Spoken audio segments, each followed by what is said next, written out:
the one that I voiced. I couldn't care less about agnosticism versus atheism as a question to be answered.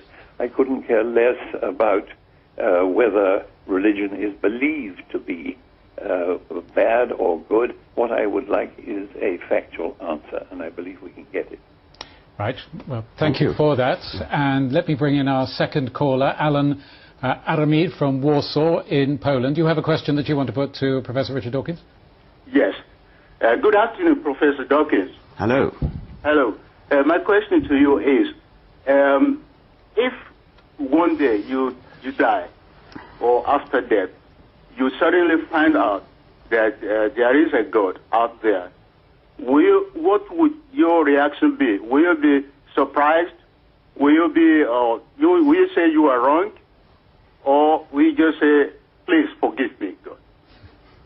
Well, the first thing I might say is, which God are you? Are you Zeus, or Thor, or Apollo, or Baal? And then the next question I would ask would be, why did you conceal yourself so adequately? Did you deliberately go out of your way to make it look as though you don't exist? And the third question I would ask would be a whole lot of questions about science, because if there is a God, then he would have, or she would have, or it would have a whole lot of fascinating answers to fascinating questions. And assuming that he had the time, which I rather doubt, to answer my questions, I would love to ask all sorts of questions about science. Alan Aramid, is that the answer you were expecting? I'm not so satisfied, but let it be. I'm a believer, I'm a Christian, and I think I read a lot of things about you on the internet, and I haven't come across your books.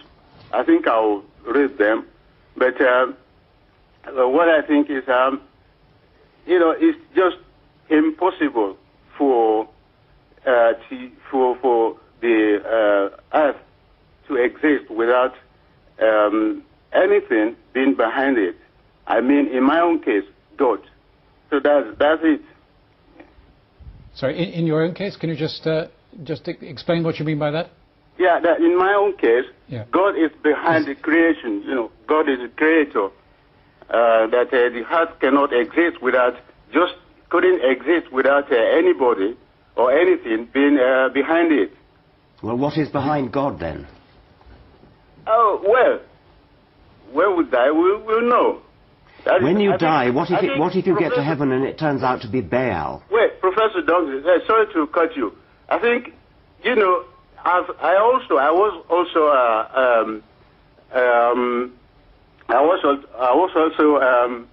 a non-believer. I was atheistic, and suddenly something will come in your life that you will find out that it cannot happen just like that. That it must be, in my own case, it was God. But many people live and something just happens to them that changes their life, and they start to believe. So I can understand you, because you are atheist, and you haven't experienced what other believers or Muslims or Christians have experienced. Right. But I think you also need to understand them. Maybe you are still living, and I wish you to live longer, but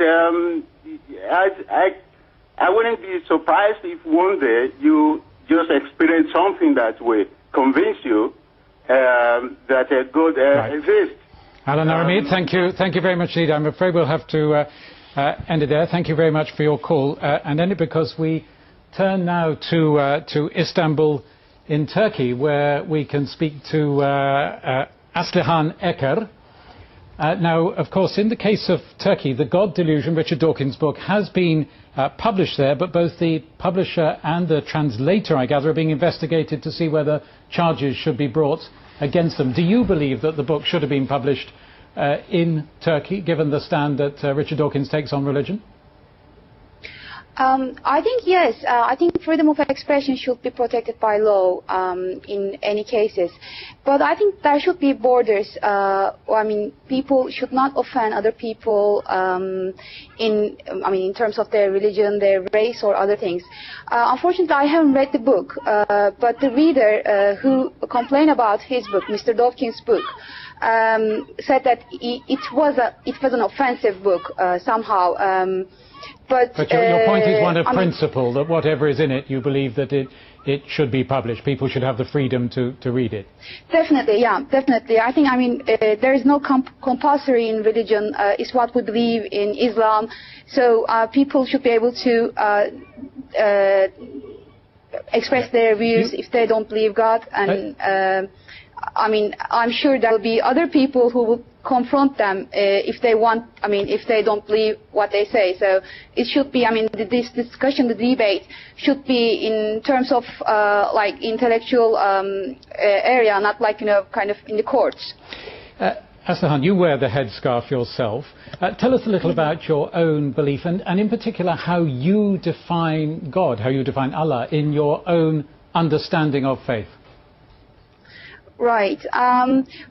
What I believe is there is one God and not other, and God is, it's just a unique God. Allah is a unique, and we cannot describe him, and we don't know where he is, and there is no description. So,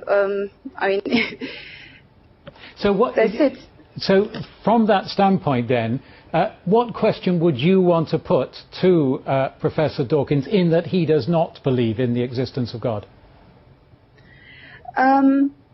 Right.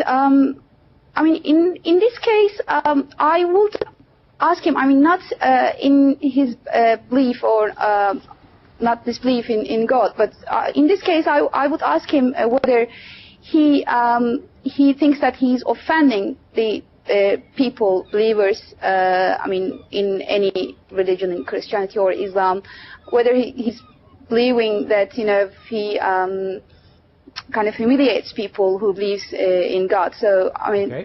It's my question. I think he has a right to say what he believes in a scientific way. Okay. Richard Dawkins, would you accept that you could be offending perhaps a large number of people? I'm delighted, first of all, to hear that the lady thinks that my book shouldn't be censored. I'm sorry to hear she hasn't read it. I hope she will read it. And when she does read it, I think she will conclude that it is not offensive. Obviously, you can't accuse a book of being offensive unless you've read it. I believe strongly that you would not find it offensive. But it is very likely that there are many people who would, whether they've read it or not, if you are offended by reading views that disagree with yours, then yes, you will be offended. However, it's not gratuitously offensive. It simply puts an argument, and if your views are strong enough, as I believe they are, you will be able to defend your views. You will not say, oh, it's offensive, it's offensive. You will say, no, you're wrong here, and you're wrong here, and you're wrong here. And that's what you should do. And I think that is what you would do, and I hope you will do it when you've read the book. Aslihan, what would your response be to that? I think he's right. I think I should read the book to be able to, to be able to answer what he's saying right now. And yes, if it's not offensive, I think he has every right to express himself. And he's a scientist, obviously, and he has a right to, every right to say what he believes in. And I'm sure, there will be other people, theologists or scientists,